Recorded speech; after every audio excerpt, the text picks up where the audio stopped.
अल्लाह, खुदा, ईश आदि नाम एक ही शक्ति के हैं।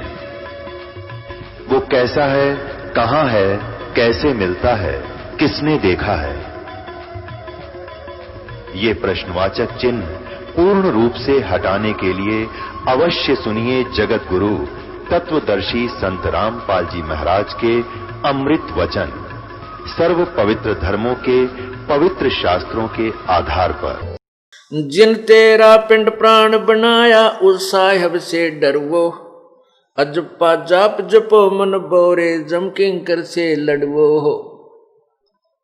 सुख दे कू 84 भुगती बना पजावे खरवो, तेरी क्या बुनियाद पुरानी, तू पेंडा पंथ पकड़वो हो। नर से नार किए नारद मुनि, अवगत बाजी गर्वो, शिव की संख कल्पना मिट्टी, भस्मा गिर लिया छरवो हो। अंत चीर चिंतामणि किन्ने, द्रौपदी पीतांबर वो, दुशासन का मान मुआ है, उद्बुद देख लहर वो। अजामेल गण का कैला रह गई अयोध्या तरवो, वाल्मीकि का शंख बजाया, जहां 12 कोट विपर्वो हो। केसो नाम कबीर के आए, 9 लाख बोडी भरवो, काशी धाम कबीर कल्पना गई, विपर सब टरवो हो। गगन मंडल के मध्य महल है, जहां मूरत अजर अमर वो, दास गरीब कबीर साहेब, मिले परम पदी हर वो हो।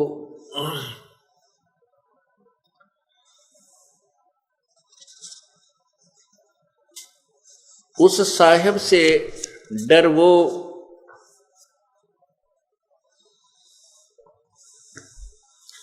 जिन तेरा पिंड प्राण बनाया, उस साहेब से डरवो,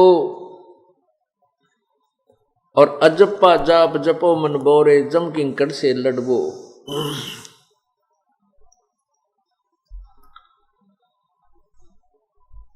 सुख दे कू 84 भुगती बना पजावे खरवो, और तेरी क्या बुनियाद प्राणी, तू पंडा पंथ पकड़वो।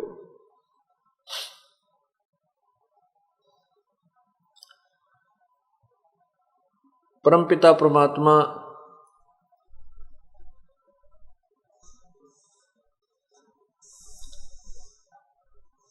आत्म कल्याण का मार्ग बता रहे हैं, हमें समझाने की चेष्टा कर रहे हैं कि जिस परमेश्वर ने, जिस पूर्ण परमात्मा ने आपको ये सुंदर शरीर दिया, उस परमात्मा से डर, और उस परमात्मा से डर के परमात्मा की भक्ति करो।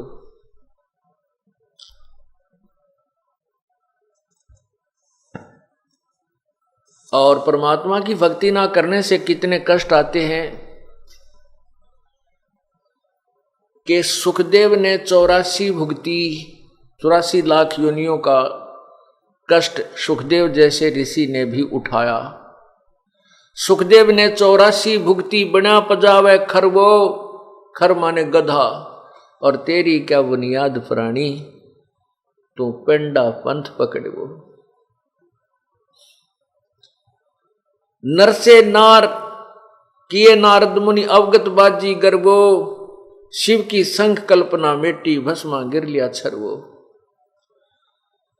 अंत चीर चिंतामणि किन्ने, द्रौपदी पीतांबर वो, और दुशासन का मान मुआ है, उद्बुद देख लहर वो। अब पुण्यात्माओं को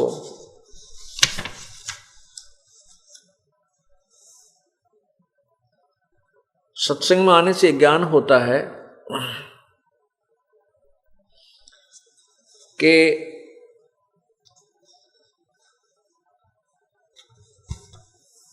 कौन से कर्म हमने करने चाहिए और कौन से ना करने चाहिए।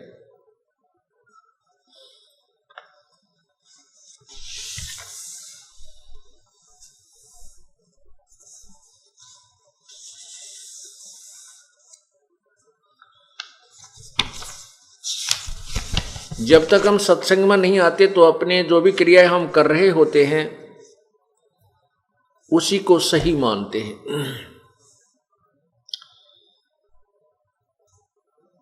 अब ये तत्व ज्ञान का विद्यालय है और आपको इस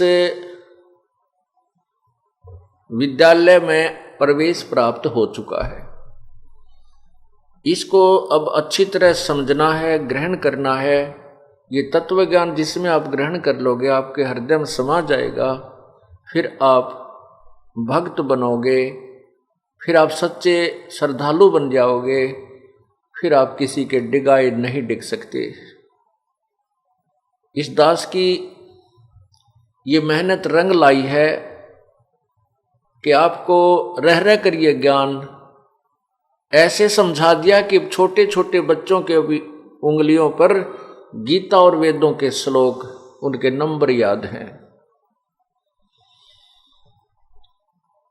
और जिसका परिणाम ये हुआ कि इतनी भयंकर आपत्ति इस काल भगवान ने हमारे ऊपर डाली थी, लेकिन वो परमात्मा की सच्ची आत्मा, प्यारी आत्मा टस से मस नहीं हुई, क्योंकि ये तत्व ज्ञान से परिचित थे और यहाँ की सच्चाई से भी परिचित थे।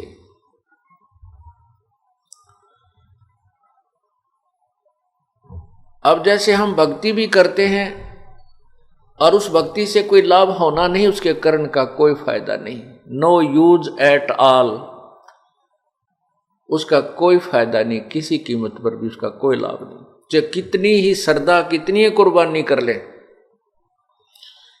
क्या बताते हैं, रावण शिव की भक्ति करी थी और 10 मस्तक धर ध्याए, राज पाकर गए रसातल, जिन कैलाश हलाए।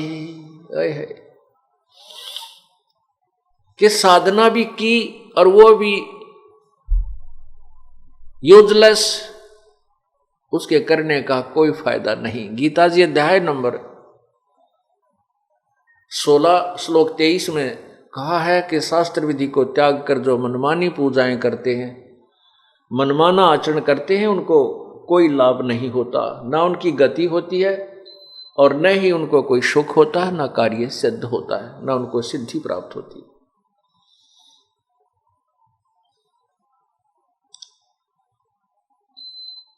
फिर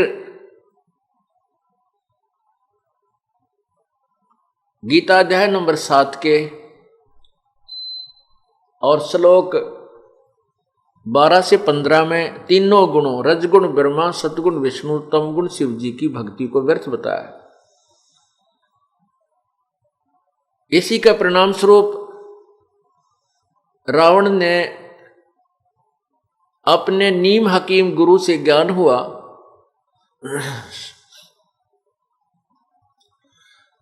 कि शिव ही पूजा के योग्य है और शिव ही सर्वशक्तिमान है, शिव की पूजा से ही मोक्ष होता है। जैसे ये दास पहले हनुमान पुजारी था, श्री कृष्ण जी का बहुत ही ज्यादा श्रद्धा से उपासक था, श्री राम, विष्णु, भगवान शिव जी की जैसे सभी हिंदू समाज जो साधना कर रहा था, बाबा श्याम जी की, और भी कोई भी जैसे मंदिर मस्जिद किधर दिखाई दिया वहाँ भी साधना करते थे। और जो घर में सुख होता था, जैसे अपनी जो ट्रेनिंग पूरी की, खुशी मनाई कि हमारे भगवान, अब बाबा श्याम जी ने मौज कर दी, हनुमान जी दिखते तो हनुमान जी ने मौज कर दी, श्री कृष्ण जी याद आ जाते तो श्री कृष्ण जी ने हमारे को नौकरी दिला दी। और फिर क्या होता, जैसे लड़का हुआ खुशी मनाई, पहले तो बाबा श्याम जी की जय हो, फिर हनुमान जी की जय हो, फिर श्री कृष्ण जी ने छोरा दे दिया है, और फिर ऐसे ऐसे इन्हीं को हम ये सोचते, जो साधना, जो पूजा जो हम कर रहे हैं, इससे हमारी ये मौज हो रही है। लेकिन बुद्धि नहीं थी, ज्ञान नहीं था। उसमें भी बुद्धि में ये नहीं आता था कि ये तो पूर्व जन्म की हुई कमाई का फल हमें मिल रहा है, इस जन्म का था ये को नहीं। और इस जन्म की जो साधना हम कर रहे थे वो पवित्र वेदों और गीता में स्पष्ट है कि साधना थी को नहीं, यह तक किससे काम की नहीं थी कि उस शास्त्र विधि को त्याग कर मनमानी पूजा जो करते हैं उनको कोई लाभ नहीं होता, या तो साधना व्यर्थ थी,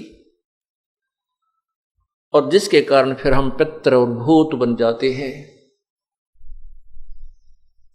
आपने कल मार्कंडेय पुराण और विष्णु पुराण में देखा था कि जो शास्त्र विधि को त्याग कर मनमानी पूजा किया करते थे वो पितर बन गए। रुचि ऋषि के पूर्वज 4 पीढ़ी दिखाई दी और चारों भूत बन रहे, और फिर उस अपने पुत्र को भी जबरदस्ती करे कि तू ब्याह करवा, शादी करवा, हमारे श्राद्ध निकाल। अब वो पुण्यात्मा भी उस माता पिता दादा परदादा के लालच में ममता में भर गया, उनकी आज्ञा का पालन करके आप भी भूत बन गया। तो पुण्यात्माओं, इस मार्ग को समझकर फिर इस पे चलना है। फिर जैसे अब क्या होगा, जैसे वहां राजा बन गया, राष्ट्रपति बन गया दूसरे स्टेट में, कौन? जिसको सारनाम और सतनाम मिल चुका था और दोबारा भक्ति नहीं की। अब वहां अपने जो यज्ञ के पुण्य होते हैं, कुछ तप बन जाता। जैसे आप सत्संग में बैठे हो, ये आपका एक तप भी साथ बन रहा है और ज्ञान यज्ञ भी आपके को प्राप्त हो रही है, वो भी फल मिल रहा है। ये बहुत ज्यादा विस्तृत व्याख्या है इस आध्यात्मिक कर्मों की, प्रत्येक का फल मिलता है। तो उस तप के कारण और साथ में यज्ञों के कारण राजा बन जाता है। उस तप के और यज्ञ को तो वहां समाप्त कर दिया राजा बनकर। वो सारनाम की जो कमाई है, केवल तीसरा मंत्र की जो कमाई है, वो नष्ट नहीं होती, वो कभी नष्ट नहीं होती। लेकिन सतनाम के 2 अक्षरों की कमाई नष्ट हो जाती है, वो समाप्त हो जाती है। अब मान लीजिए कि आपको इतना राहत जरूर मिल जाएगा कि आप राजा बने, उसके बाद फिर सिंपल मैन बन गए और वहीं इधर उधर के जन्म होते रहे और ये भक्ति युग चला गया। भक्ति का जो समय है ये समाप्त हो गया। ये 1000-2000 वर्ष तक रहेगा, फिर ये समाप्त हो जाएगा। फिर तो कृतघ्नी लोग हो जाएंगे, भक्ति करने योग्य नहीं रहेंगे, बहुत बुरा हाल कलयुग में हो जाएगा। ऐसा सदग्रंथों में प्रमाण है और परमात्मा की अमर वाणी में भी यही प्रमाण है। इसलिए कहा कि ये बीच की पीढ़ी है। पहले वाले कलयुग की जो पीढ़ी थी वो अशिक्षित थी, इस ज्ञान को नहीं ग्रहण कर सकती थी। अब ये बीचली पीढ़ी है, अब सब शिक्षित समाज है और शास्त्र अपने पास है, आप आसानी से इसको ग्रहण कर रहे हो। और इसके बाद जो लास्ट की पीढ़ी होगी वो नहीं भक्ति के योग्य रहेगी, घोर कलयुग आ जाएगा। अब कुछ वर्षों तक एक सतयुग जैसा माहौल बनेगा। अब जैसे ये पुण्यात्मा परमात्मा के चरणों में आकर तत्व ज्ञान समझ चुके हैं और परमात्मा इनको ऐसे लाभ दे रहा है कि ये बुरे कर्म नहीं कर सकते, ये किसी की आत्मा नहीं दुखा सकते, ये स्वयं ठगे जा सकते हैं, किसी को ठगेंगे नहीं, हानि नहीं कर सकते, क्योंकि इनको डर होगा कि यदि हमने किसी की आत्मा दुखाई तो हमारे ऊपर ये दुखों का पहाड़ फिर टूट जाएगा। एक बार ऐसा माहौल अब देख रहे हो आप। पहले तो हम कहा करते थे ना, आरती गाते थे हम भी, जो पहले वह मनमानी साधना करते थे, क्या गाते थे आरती में? तन मन धन सब तेरा, तेरा तुझको अर्पण, क्या लागे मेरा। अर्पण क्या करते थे? अर्पण कुछ नहीं करते थे, गाया करते। और मंगलवार ने 100 रुपया अर्पण करते थे वो प्रसाद का, और कुछ नहीं कर सकते थे। और अब क्या कर रहे हो आप? है कितने मौज मचा दी परमात्मा ने आपको, कितना दान कर रही हैं ये पुण्यात्माएं। ये दास जानता है आपकी सतिथि को, कहां से शुरू होते हो और आपको किस योग्य बना दिया प्रभु ने आपको। अब वो जो कहा करते थे अब करने लग गए हैं। आप तन मन धन से प्रभु पर न्यौछावर हो चुके हो। आप इतना दान कर रहे हो और ये दान किया हुआ विफल कभी नहीं जाता।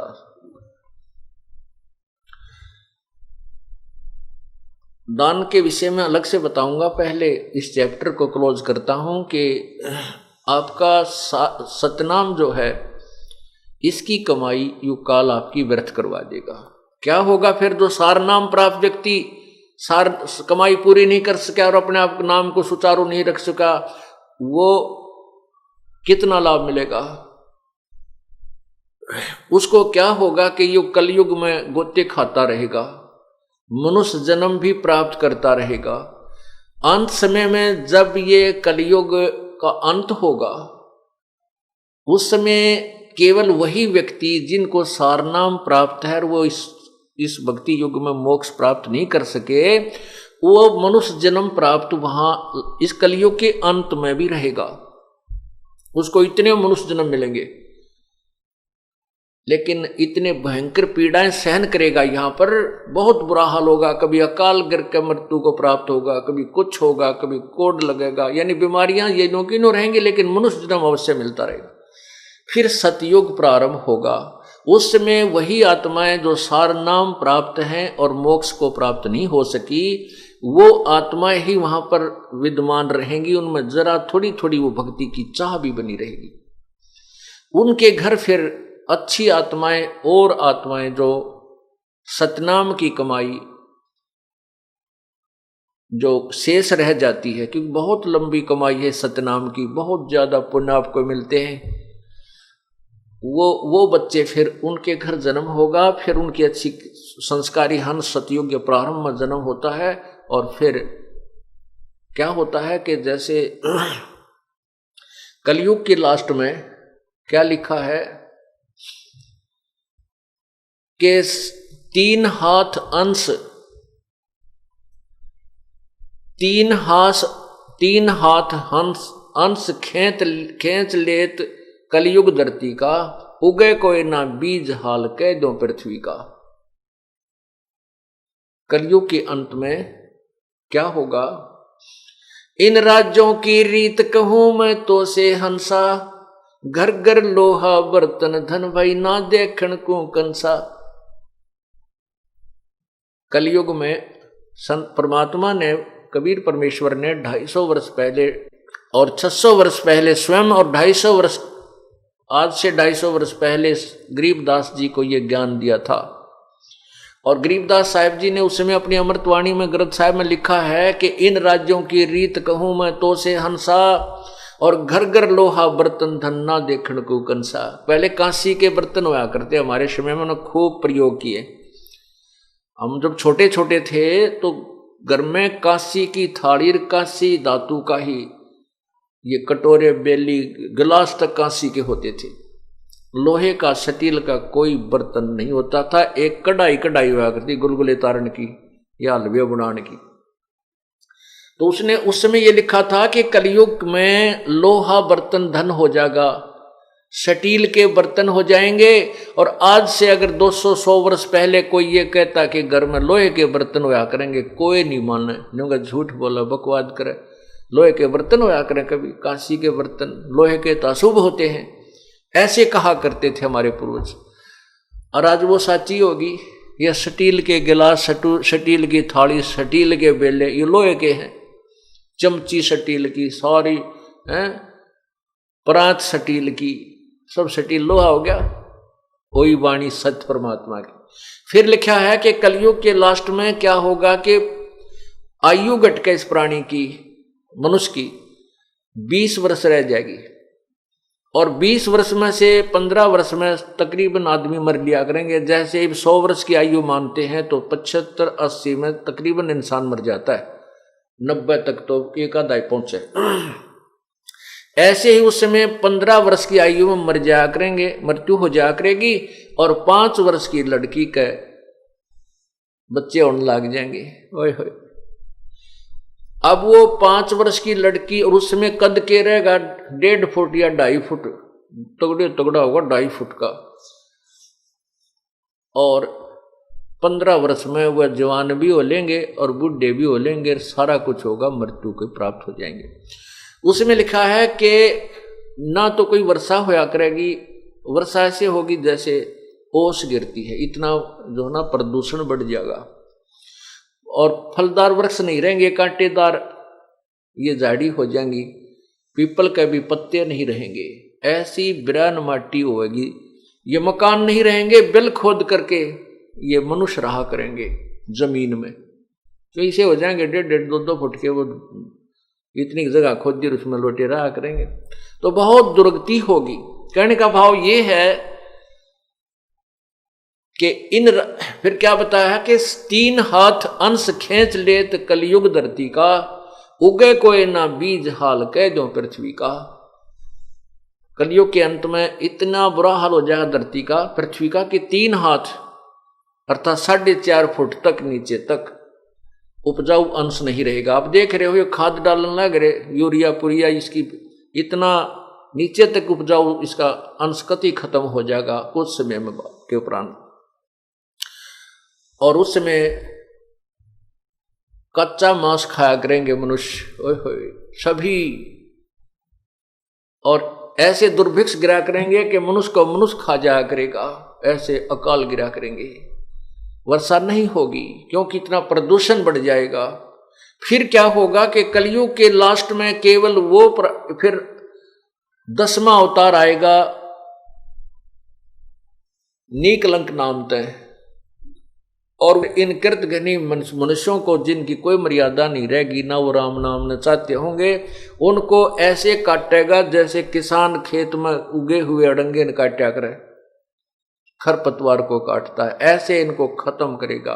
उस समय केवल वो हंस बचेंगे जो वर्तमान में जिनके पास सार नाम होगा, ले लिया और वो पार ना होंगे, सतनाम ले लिया और वो पार नहीं हो पाए। केवल वो हंस मनुष्य जीवन में होंगे तो वो इतने ही, लेकिन उनमें भक्ति की चाह फिर भी बनी रहेगी, वो शेष रहेंगे।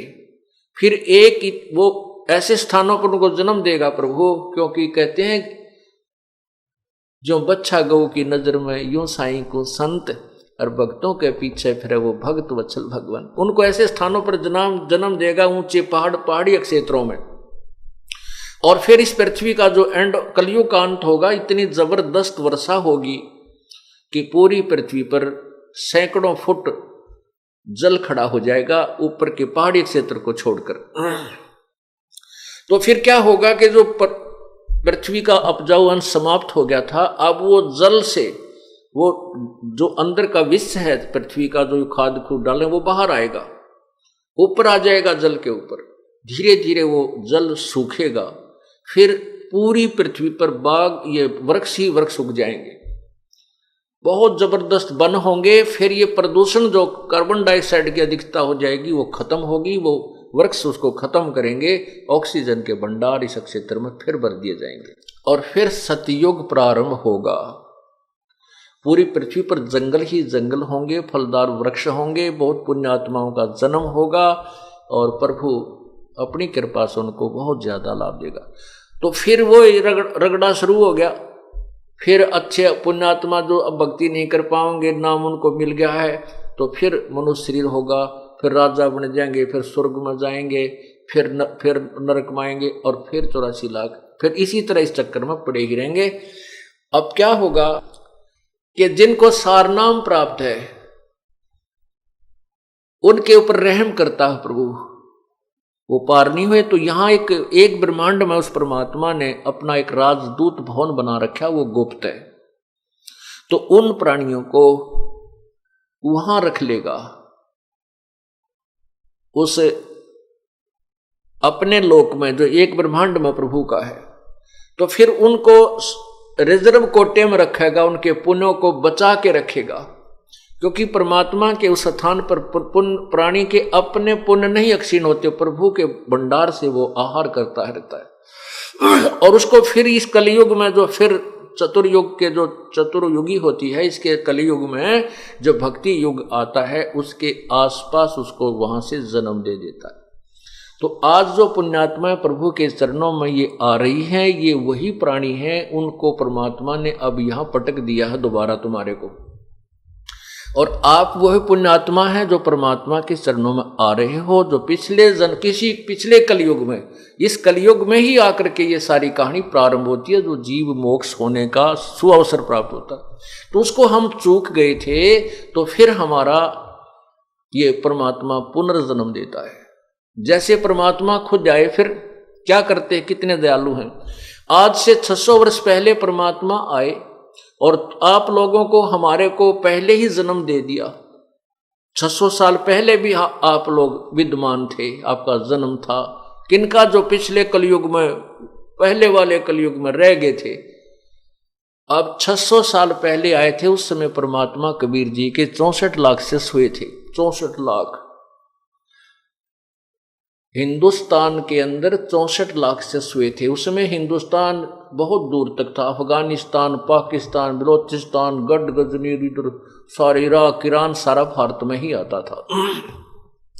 तो उस सारे भारतवर्ष में 64 लाख शिष्य प्रभु के हुए थे।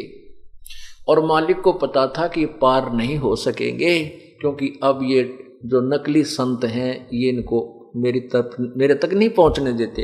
लेकिन परमात्मा ने अपनी समर्थता से आप लोगों को, यानी उस समय जो उत्पन्न थे, जन्म था, इतने सुख दे दिए, उनके दुख दूर कर दिए, उनको मालो माल कर दिया, जिस कारण से लाखों लोग 64 लाख से हो गए थे। को रिश्तेदारों को बुला बुला लाओ थे, आ जाओ भगवान आ रहा है, और इतने सुख हो जाते हैं, नाम लेते ही ये ठाठ हो जाते।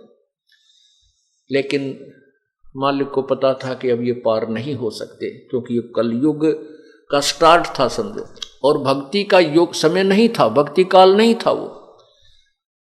और क्योंकि शिक्षित नहीं थे, तो उस समय वो दया कर गए आप पे, उन प्राणियों को आपको रिचार्ज कर गए।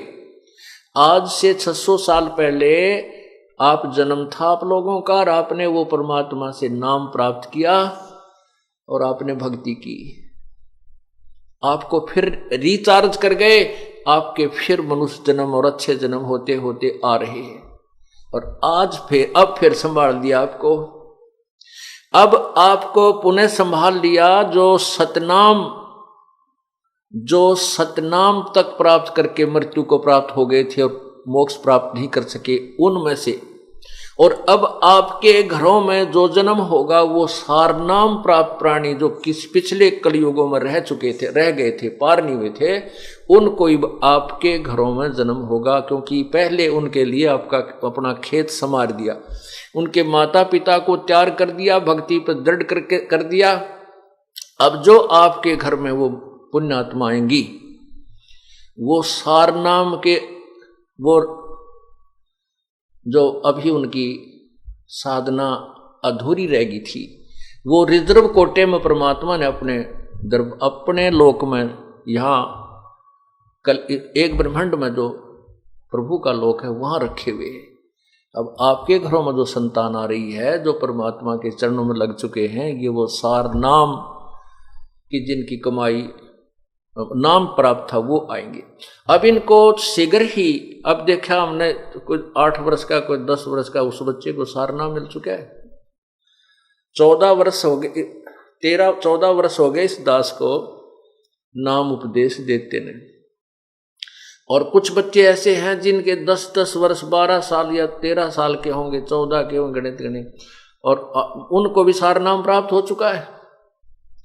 ये वो पहलवान हैं जो पिछले समय में इनकी गुड़ाई अधूरी रह गई थी। तो क्या बताते हैं कि बाजी से राजी नहीं वो संतों नाल खुशाले, मल अखाड़ा जीतेंगे ये युगन युगन के माल। युगों युगों के माल हो आप, जो इतने भयंकर तूफान आया था, अब ये पीछे इतनी बुराई की थी इस दास की, बिना हुई झूठी कितना प्रचार किया था, लेकिन आप टस से मस नहीं हुए। आप वो माल हो, उस परमात्मा के पहलवान हो, पिछले जन्म जन्मांतर से आप इस साधना को करते हुए आ रहे हो। आपके अंतःकरण में डगमग आप नहीं हो सके, तो इसलिए कहा कि मल अखाड़ा जीतेंगे ये युगन युगन के माल। अब जो प्रसंग चल रहा है कि कोट जन्म तन भर मत होगे, कुछ ना हाथ लग्या रे, कुकर शुकर खरगोया बोरे, कौआ हंस बुगारे। अब आप कितनी मार खा जाओगे अगर इस रास्ते को नहीं अपनाया, ठीक ढंग से नहीं चले। अब जैसे आपको बताया कि पिछले किसी कलयुग में वो जो पार नहीं हुए, वो फिर जो है, अब तक मनुष्य जन्म भी बेशक प्राप्त हो रहा है, पर ब्रह्म मट्टी तक खूब हो रही है। ये क्या जीवन है? इस जीवन मनुष्य का यहाँ पर कोई जीवन नहीं है। बुरा हाल, कभी कैंसर होगी, कभी किसी कारण से मर गया, कभी कोई आपत्ति है, कभी किसी की चीज की टेंशन है, और यहाँ कोई जीव सुखी नहीं। तो इसलिए आपको ये सब ज्ञान बता करके कहाँ लाना चाहता ये दास कि इस काम न बढ़ाओ मत, इसको फिनिश करो, इसको समाप्त करो। क्या बताते हैं? समझा है तो सिर धर पाओ, बोर नहीं रे ऐसा दाव। और फिर कहते ये बातें कहन सुन की नहीं भाई, कर पाड़ने की है।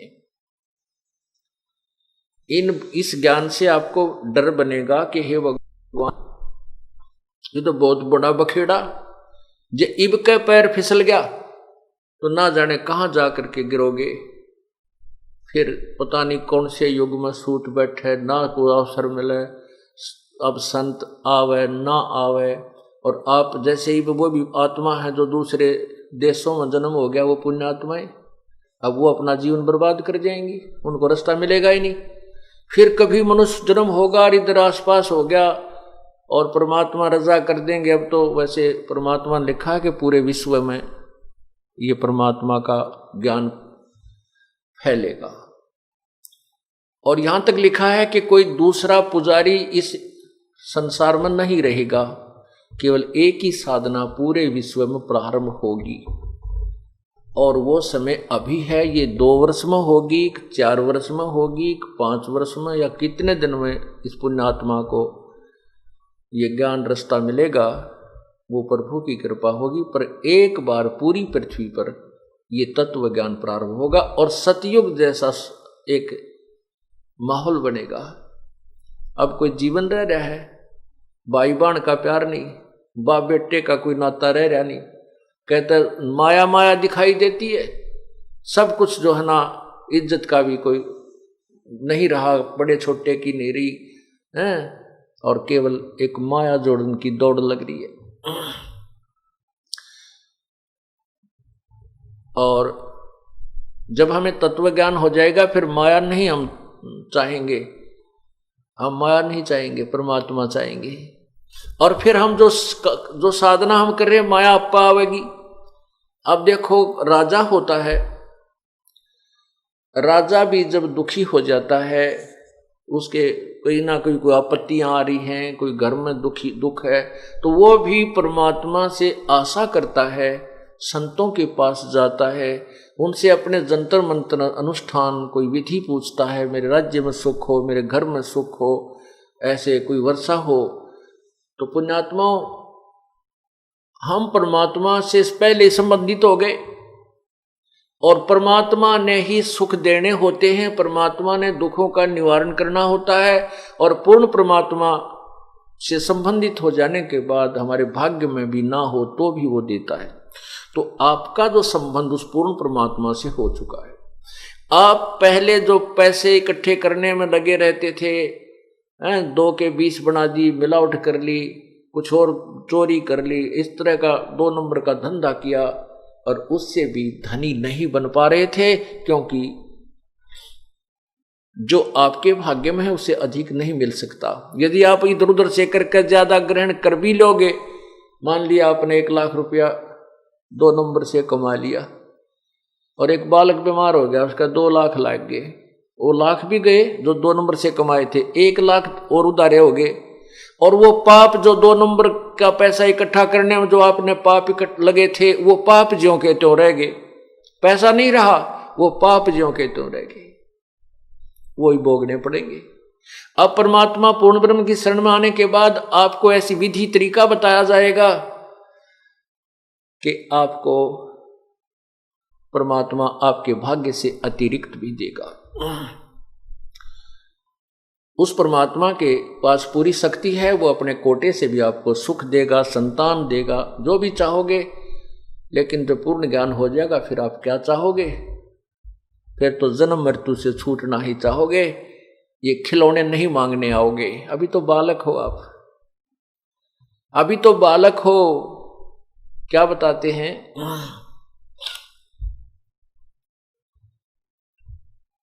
कि यहां से चलने की तैयारी कीजिए, ये तो असंग जन्म हो गया आपने इसी प्रकार चक्कर लगाते आने।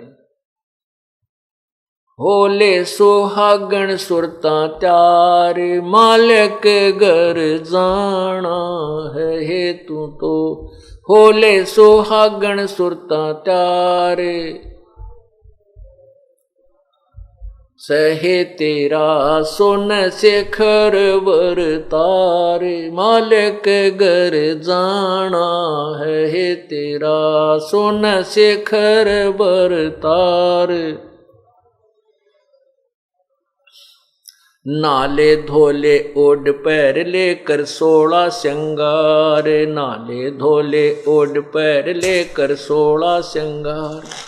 आज नहीं तो तड़के परसों आवेंगे तेरे लणिहार मालिक घर जाना है तू तो, होले सुहागण सुरता त्यार हे तेरा सोन शेखर वर तारे। तेरे साथ की कितनी जाली तू क्यों लारी वार, तेरे साथ की है कितनी जाली तू क्यों लारी वार। गुड़िया खेलत जन्म गवाया लाया है नहीं बेचारे मालिक घर जाना है तू तो, होले सुहागण सुरता त्यार तेरा सोन शेखर वर तार। सतगुरु मारे बाणिया है करते बनज व्यवहार, सतगुरु मारे बाणिया है करते बनज व्यवहार। बिन डांडी बिन पालड़ है तोले दिया संसार मालिक घर जाना है तू तो, होले सुहागण सुरता त्यार है तेरा सोन शेखर वर तार। वे सोन शिखर में सेज पिया की हंस हंस कर ले प्यारे, सोन शिखर में सेज पिया की हंस हंस कर ले प्यार।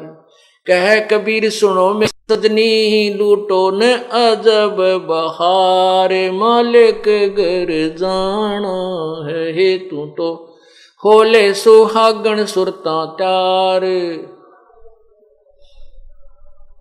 है तेरा सोन शेखर वर तार।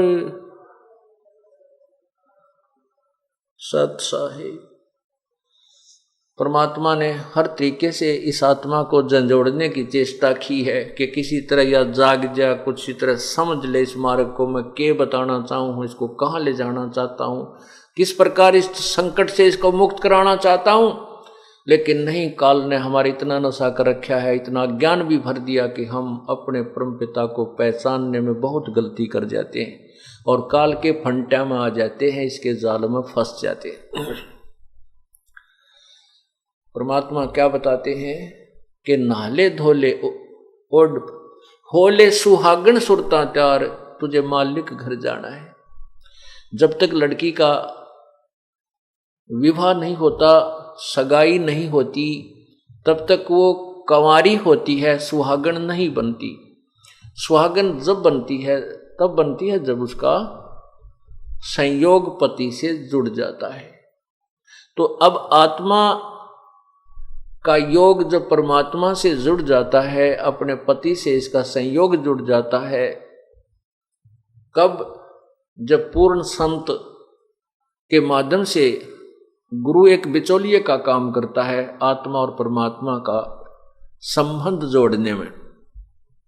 तो जब आपको उपदेश मिल जाता है तत्वदर्शी संत से, तो आपकी मंगनी होगी, आपकी सगाई होगी परमपिता से।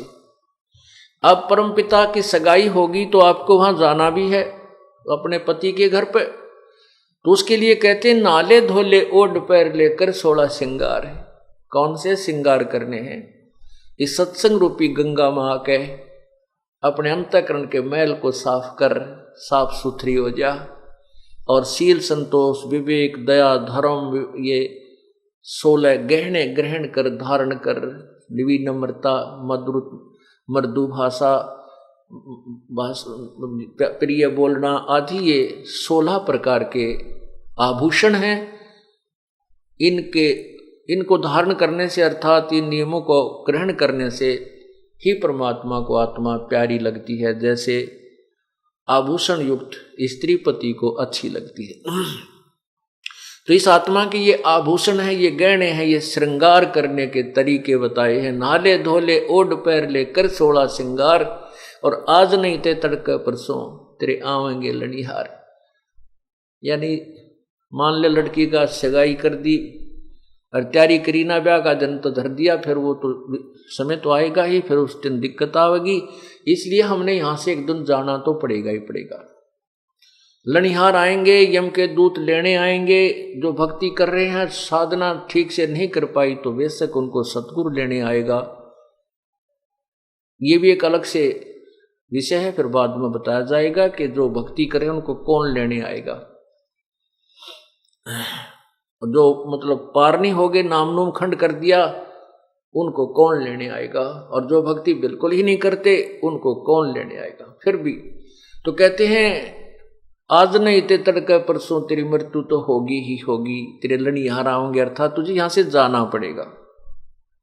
फिर क्या बताते हैं कि तेरे साथ की कितनी जाली तू क्यों लारी वार। यानी हम एक ही साथ सतलोक आए थे, हम सभी सहेली हैं और हमारे साथ की बहुत जा चुकी है सतलोक में, वो चले गए। कहते हैं अब तू क्यों देर लगा रही है, तो भी उसी प्रोसीजर को अपना, जैसे वो पहले वाली चली गई तो भी ऐसे ही जा। अब क्या बताते हैं,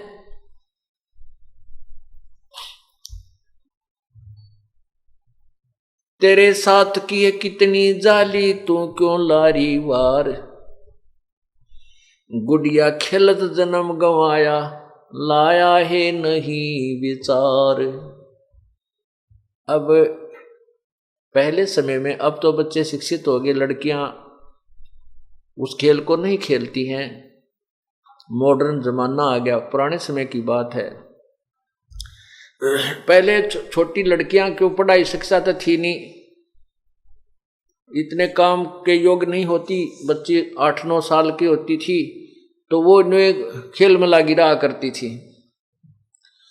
तो क्या करते थे, गुड़िया बनाते थे, खिलौना, एक कपड़ों से एक औरत के स्वरूप बनाया जाता था, कपड़ों से एक औरत का स्वरूप सा बना देते थे स्त्री का, और एक पुरुष का बना लेते थे उन कपड़ों का इतना खिलौना सा। और फिर वो लड़की उस गुड्डा, गुड़िया बोलते उसके, गुड्डा और गुड़िया, उस पुरुष के चित्र को तो गुड्डा कहा करते और वो गुड़िया, तो गुड्डा और गुड़िया का ब्याह कराया करती वह छोटी सी छोरी। और वो देखा करती, सुना करती कि दहेज दिया करते थे पहले, कैसे 40 घाघरे तागलियां की, 40 कपड़े और 20 पछलियां की, और ये फलाने के, ये जेठानी की या दुरानी की, वो न्यारी न्यारी यानी उनका कपड़े दिए जाते थे जिनमें तीड़ बोला करती पहले पुराने समय में। तो वो लड़की छोटी सी वो देखा करती थी, उसको इतनी समझ नहीं थी, वो उस दुल्हा दुल्ही के गुड्डा गुड़िया का ब्याह करती थी।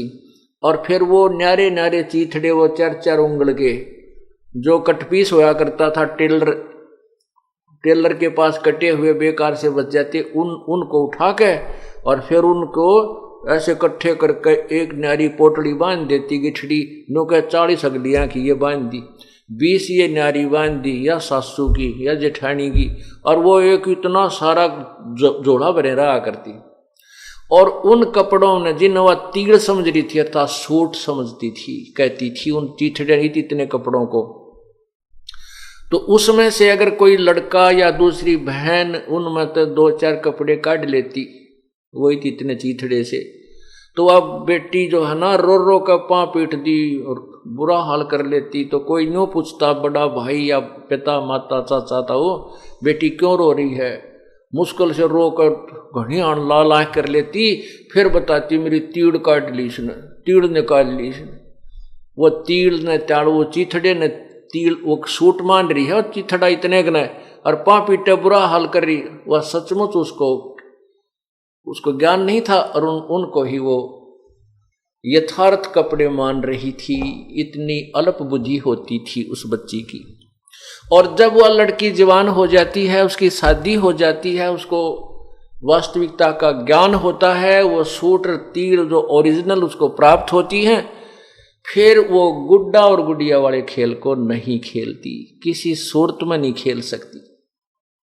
उसको ज्ञान हो गया, जवान होगी और उसका वास्तविक तिल वो कपड़े उसको प्राप्त हो गए।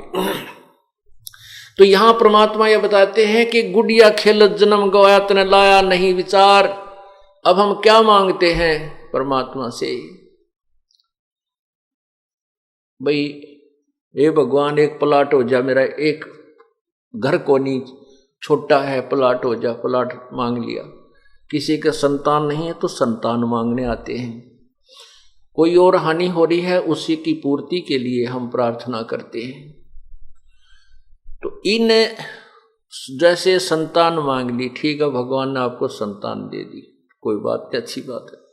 लेकिन संतान भी मिल गई तो भक्ति अवश्य करते रहना, भगवान मत भूलना। और फिर कुछ दिनों में आपकी ऐसी स्थिति आ जाएगी, कुछ तो ज्ञान आधार बनेगा और कुछ आपके सभी दुखों का तकरीबन परमात्मा 2-3 वर्ष में निवारण कर देगा। फिर आप कुछ मांगने नहीं आओगे इस दास के पास। जैसे पहले बार आते हैं वो दुखी आते हैं, जी ये तकलीफ होगी, ये होगी, अच्छा बेटा हो जाएगा, बच्चे वो जरूर करेगा परमात्मा, लगे रहना। और 3 वर्ष के बाद आपके मुंह में जुबान नहीं रहेगी इस दास के पास। अगर आपकी सच्ची साधना, सच्ची लगन से आप साधना करते रहोगे, मर्यादा भंग नहीं करोगे, तो आपको इतना सुख दे देगा कि जब आशीर्वाद लेने आओगे आपके पास जुबान नहीं रहेगी ये कहने कि मेरे को ये दे दे। कुछ तो ज्ञान हो जाएगा कि क्या मांगू, कुछ ठहरना रहाई, देखत नैन चला जग जाई, 1 लख पूत 1.25 लाख नाती, उस रावण का दीवान बाती। सर्व सोने की लंका होती, रावण से रणधीरम, एक पलक में राज विराजी, जम के पड़े जंजीरम। एक तो यू ज्ञान हो जाएगा, अकिया के मांगू भगवान पे, एक छोरा मांग लिया, चल दे दिया। रावण कहते 1 लाख पुत्र 1.25 लाख नाती, और वह भी ना रहे। सारी सोने की लंका थी, इतना धन था उसके पास, इतना साहूकार था, वो धन भी ना गया, गेल यहीं छोड़ गया सारी। आवत संगना जात संगाती, क्या हुआ दर बांधे हाथी।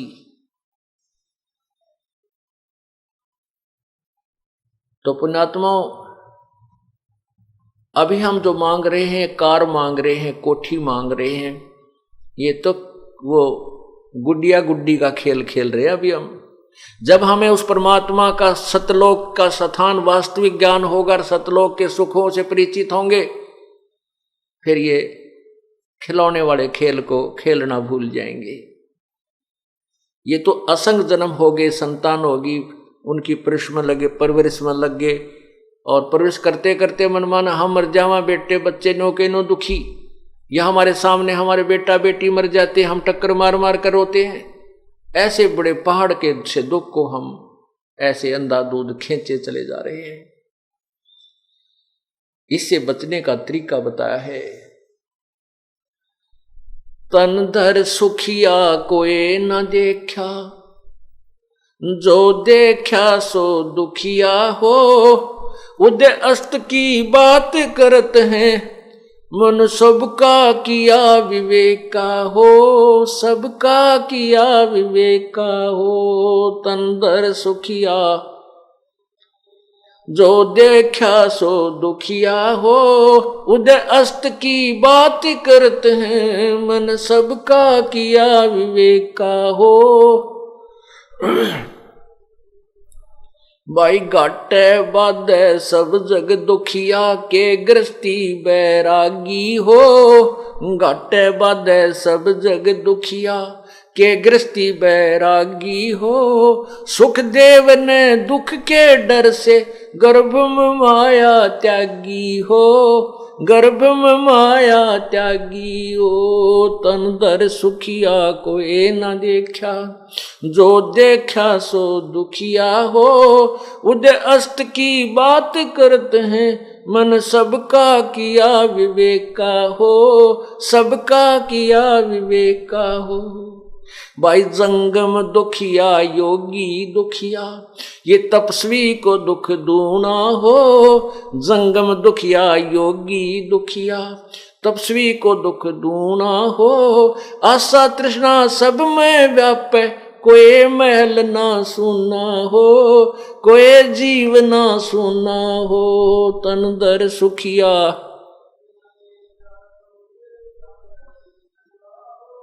उदय अस्त की बात करते हैं, मन सबका किया विवेका हो, सबका किया विवेका हो।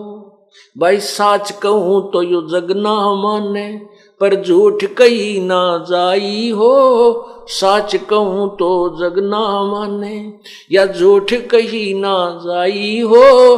ब्रह्मा विष्णु या शिव जी दुखिया, जिन ये राह चलाई हो, जिन ये राह चलाई हो। तंदर सुखिया, उदय अस्त की बात करते हैं, मन सबका किया विवेका हो, सबका। भाई सुरपति दुखिया भूपति दुखिया, ये रंक दुखी बपरीति हो। सुरपति दुखिया भूपति दुखिया, ये रंक दुखी बपरीति हो। कहे कबीर और सब दुखिया, एक संत सुखी मन जीती हो, संत सुखी मन जीती हो। तंदर सुखिया,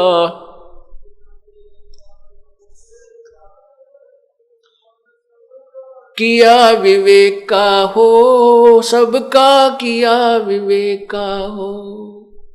सोरपति दुखिया भूपति दुखिया, ये रंक दुखी बपरीति हो। सोरपति दुखिया भूपति दुखिया, रंक दुखी बपरीति हो।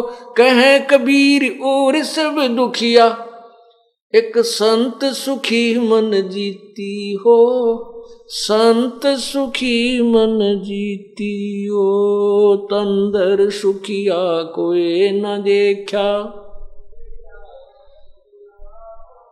उदय अस्त की बात करते हैं, मन सबका किया विवेका हो, सबका। सत साहिब। अब यहां हम सुख ढूंढ रहे हैं। जिसके संतान नहीं है वो तो यही मांगता है, भगवान मेरा तो एक जातक हो जा, चाहे बेटा हो जा चाहे बेटी हो जा, बस मौज हो जाएगी। परमात्मा कहते हैं, प्रभु अगर आपको चाहेगा कि आपको संतान देनी उचित है तो अवश्य देगा। पुण्यात्माओं, संसार समाज से उल्टा हटके हमने भक्ति करनी होती है। यदि आपको मोक्ष चाहता चाहिए तो प्रभु की रजा में राजी रहिए, इस चक्कर में मत पड़िए। और यदि आपने मोक्ष नहीं चाहिए और परमात्मा से संतान ही चाहिए, आप सच्चे दिल से एक फैसला कर लेना। अगर आपने संतान चाहिए और मोक्ष नहीं चाहता तो 10वें महीने आपका संतान ना हो तो गारंटीड बात है। परमात्मा ये चाहता है कि तुम यहां तक पीछा छुटवा लो, लेकिन हम वही मुट्ठी बंदर वाली मुट्ठी ने छोड़ते को ना, और मोक्ष करवाना चाहे, दोनों नहीं होया करते। जैसे जय हो बंदी छोड़ की वर्षा कर दी दाता ने, ये होते हैं वो सतयुग के जैसे लक्षण। ओए पहले वर्षा कराने के लिए अनुष्ठान किए जाते थे, और ये अनुष्ठान परमात्मा ने ढूंढा ठा रखा। 10 साल हो गए रोज हैं, एक महीने में 6 दिन 10 दिन हवन होते हैं, अखंड हवन होते हैं, घर घर में जोत जगह भगवान की हवन होने लगे। तो परमात्मा ने आज देख लो कितना विचित्र कार्य कर रखा है। ये आपके समक्ष है, ये उस परम पिता के ये सद मार्ग का और सद साधना का परिणाम है। अब सारे वैज्ञानिक फेल हैं। अब वर्षा मई और जून में कितना होने लगी, कोई जिक्र ना करता, मान सुन की ताएगी ये परमात्मा की देन है। परमात्मा जो चाहे सो कर सकता है। तो पुण्यात्माओं क्या बताते हैं, अब इतना है जैसे जिन पुण्यात्माओं को बच्चे हैं या जिनकी शादी भी हो चुकी है और नाम भी ले रखा है, उनको संतान नहीं दी है प्रभु ने, अब उनके अंदर न टटोल रहे हैं मालिक कि ये मोक्ष चाहे हैं कि संतान चाहते हैं, क्योंकि परमात्मा चाहता है यहां से पीछा छुड़वा लो। 1 लख पूत 1.25 लाख नाती, उस रावण के अज दीवान बाती। 1 लाख पुत्र थे रावण के, वो भी मर गए, सारे खत्म हो गए। आज उसका कोई दीवाला नहीं, अभी को नहीं, उसका नाम लेने वाला, उसका जो वंशज भी खत्म हो गए, उसका कितना नामो निशान नहीं है।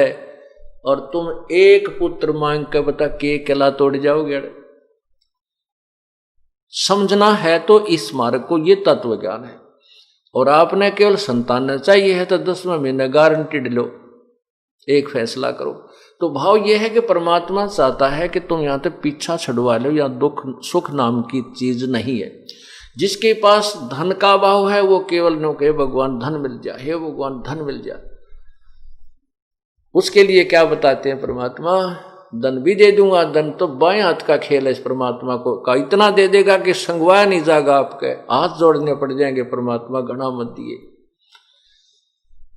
तो फिर ये डले वो गुड़िया वाले खेल खेलने हो गए, ये कोई मोक्ष का मार्ग नहीं प्राप्त किया आपने। ये आप फैसला कर लीजिए, पार होना है तो मालिक की रजा पर छोड़ दीजिए। संतान देता है वेल एंड गुड, नहीं देता है उसकी रजा, लेकिन भक्ति मत त्यागना। धन देता है वो उतना ही देगा जितना आपको आवश्यक होगा। और परमात्मा भी कहते हैं साईं इतना दीजिए जिसमें कुटुंब समावे, हम भी भूखे ना रहें, अतिथि ना भूखा जावे। अब बहुत से प्रमाण ऐसे हैं, जैसे सुदर्शन जी थे द्वापर युग में, उसके माता पिता ने परमात्मा की जो महिमा को नहीं सुना था, तत्व ज्ञान को स्वीकार नहीं किया था।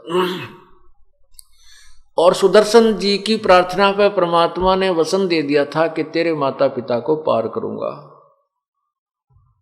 परमात्मा, अब वो सुदर्शन जी के माता पिता की मृत्यु होगी, फिर वो मनुष्य जीवन प्राप्त हुआ। काशी में नीरू नीमा नाम से गौरी शंकर और सरस्वती नाम से वो ब्राह्मण घर में जन्म हुआ था। फिर मुसलमानों ने उनको जबरदस्ती मुसलमान बना दिया था और नीरू नीमा उनका नाम रख दिया था। उनका संतान नहीं थी।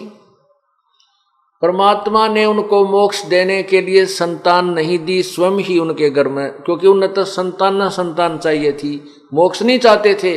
लेकिन अपने भक्त के उस वचन के बद्ध होकर परमात्मा ने उनको मुक्त भी करना था। और वह संतान की भूख उन नालायकों को थी, स्वयं ही संतान रूप में वहां प्रकट होना पड़ा। उनको संतान भी दे सके थे, उनके देर लग गई थी, लेकिन वो उनको मोक्ष कर देना चाहते थे, उनको यहां से पीछा छुटवाना चाहते थे, तो उनको संतान नहीं दी। स्वयं ही वहां बालक रूप धार कर चले गए और उनकी वो अनाड़ी आंट भी ठीक की और उनका मोक्ष का अधिकारी भी बनाना पड़ा। ये तो है तत्व ज्ञान, ये है मोक्ष मार्ग। हमने यहां से पीछा छुटवाना है। क्या बताते हैं कि यहाँ की क्या चीज मांगेंगे, क्या मांगो कुछ थिर ना रहाई और देखत नैन चला जग जाई। यहाँ की क्या वस्तु मांगू मैं, कुछ भी स्थिर नहीं है, कोई भी स्थायी नहीं है। आपने देखा होगा हरियाणा के 2 मंत्री शपथ लेने के हफ्ता 10 दिन के बाद ही हेलीकॉप्टर के बाद द्वारा जा रहे थे और हेलीकॉप्टर में क्रैश हो गया और वो दोनों मृत्यु को प्राप्त हुई। कहते हैं क्या मांगू, यहाँ थिर ना रहाई, देखत नैन चला जग जाई। आंखों के सामने दुनिया जा रही है, ऐसे ऐसे महान आत्माएं जो यहाँ के जो अपने सुप्रीम पावर मानते हैं, मंत्री लोग भी 1 सेकंड में नष्ट हो जाते हैं, खत्म हो जाते हैं। तो क्या मांगे यहाँ के वस्तु को, हम वो वस्तु मांगे जो हमारे साथ सदा रहेगी और जहां हम जाने के बाद फिर इन कष्ट में कभी नहीं आएंगे। उसके लिए बताते हैं कि यहां तो तुम मांग रहे हो या कोई भी सुखी नहीं है। घाटे बाधे सब जग दुखिया के गृहस्थी बैरागी हो। यहां पर जो है ना इंसान ने बैराग ले लिया, भक्ति प्रेरित होकर के जंगल में जा बैठा, घर त्याग दिया, बालक छोड़ दिए, जंगल में जाकर फिर झोपड़ी जा डाली, तो डालनी पड़े प्राकृतिक आपदाओं से बचने के लिए। अब झोपड़ी डाली तो रोटी भी बनाने का साजवाज इकट्ठा करना पड़ेगा, या तो आटा मांग के लाओगा, मांग के लाओगा तो बनाने के लिए चूल्हा भी, लकड़ी भी, नमक भी, मिर्च भी, सारा साज फिर जोड़ दिया। सर्दी गर्मी लग गई, कपड़े भी लाने पड़ेंगे कहीं से मांग मूंग कर। तो परमात्मा कहते हैं गृहस्थी भी दुखी, और वो घर छोड़ कर जंगल में चला गया, वो वैरागी भी दुखी, या कोई सुखी नहीं। बाहर जाने की बजाय अपना घर पर रहने के लिए संतों ने संकेत दिया है, यानी भक्ति करने के लिए। फिर बताया है कि जंगम दुखिया, योगी दुखिया, और तपस्वी को दुख दूना हो। ओए होए, आशा तृष्णा सब में व्यापे, कोई जीव नहीं सुनना हो। जंगम दुखिया, योगी दुखिया, ये सेवड़े जंगम कई प्रकार के पंथ हैं, और इनमें तपस्वी जो होते हैं इनको दूना दुख। कैसे दुख? यहां तो सारा उम्र तप करके शरीर में दुख दे, और फिर ये कहां जाएगा कि अगले जन्म में राजा बनेगा। राजा कति सुखी नहीं। आपको राजा बहुत ही सुखी नजर आता है, राजा को सुख नाम की कति कोई भी वस्तु नहीं है। विचार करने की बात है, जैसे एक छोटे से परिवार का मुखिया जिसमें 5-7 सदस्य होते हैं, और उसका जो करता धरता मुखिया कितना दुखी हो जाता है। किसी का ब्याह आ गया, किसी का भात आ गया, किसी का छूत आ गया, कोई भैंस मर गई, किसी बिजनेस में घाटा है, किसी के बालक बीमार, किसी के नमूनिया हो रहा है, यानी सारा दिन चैन नहीं आती उसको। फिर व्यवस्था, सारा दिन धंधा करना, कोई काम करना। और राजा तो एक बहुत बड़े क्षेत्र का पिता होता है, मुखिया होता है, तो उसमें ना जाने कितना क्या हो रहा है, कितना झगड़े हो रहे हैं, कि कहीं पर जो है आपदा आ रही है, कितना फ्लड आएगी, कितना अकाल गिर गया है, कितना कोई राजनीतिक समस्याएं, कितना कोई एमएलए लाठी ठा रहा है, कोई भागता दिखा मंत्री कि तेरी पार्टी ना छोड़ जा, राज चला जा। यानी राजा को सुख कति नहीं। हाँ ठीक है, हमने काराम चलता दिखा, सामने घुटी लागे पड़ जानता होगा, बस इतना ही सुख वो मान रहा है, यह सुख नहीं है। कहते हैं सुरपत गर्मा विष्णु, ओए होए, साच कहूं तो जग नहीं माने, और झूठ कही ना जाई हो। ये ब्रह्मा विष्णु शिव जी दुखिया, जिन ये राह चलाई हो। आपने भगवान विष्णु के अवतार श्री रामचंद्र जी देखे थे, जब एक दिन भी सुख का सांस लिया होता है। देखो, बचपन में जवान हुए, ब्याह हो गया, ब्याह होते ही वनवास हुआ, वनवास से सीता जी यानी पत्नी का अपहरण हुआ, रावण गे लट्ठम लट्ठा, वहां ना जाने कितने जीव हिंसा हुई, कितने व्यक्ति मर गए, सैनिक मर गए, उनके अपने भी, रावण के भी। और फिर सीता जी को घर लाए, आते ही एक धोबी के कहने से अपनी पत्नी को घर से, गर्भवती पत्नी को घर से निकाल दिया। अब वो पत्नी, उनकी पत्नी, बच्चे तो कहीं ऋषि की कुटिया में पल रहे हैं, और रामचंद्र जी अयोध्या के राजा हैं। जिस व्यक्ति के बच्चे और परिवार संतान कहीं और हो और वो कहीं और, वो कभी सुखी नहीं होता, चाहे वो सारी पृथ्वी का राजा बन जाए, उसको सुख नाम की चीज नहीं है। और फिर श्री रामचंद्र जी का अंत क्या हुआ, ये सर्वविदित है। उसके बाद फिर वही आत्मा श्री कृष्ण रूप में आए। श्री कृष्ण रूप में आपने देखा उनके के हुई, कभी जरा सिंह सेना लेकर आ रहा है, कभी चान और मामा शत्रु बन गया है, कभी काल्यवन चढ़ाई कर रहा है, कदे फिर आपस में जरा सिंह शिशुपाल जैसा पीछे पड़ रहा है। अंत में 56 करोड़ यादव उनकी आंखों के सामने मृत्यु को प्राप्त हुए। उसके पुत्र भी, श्री कृष्ण जी के पुत्र, पौत्र, पड़पौत्र, वो सारे आपस में लड़कर मर गए। भगवान श्री कृष्ण देख रहा था, और अंत में श्री कृष्ण जी के पैर में भी एक विषाक्त तीर मारा गया, जिससे उनकी मृत्यु हुई।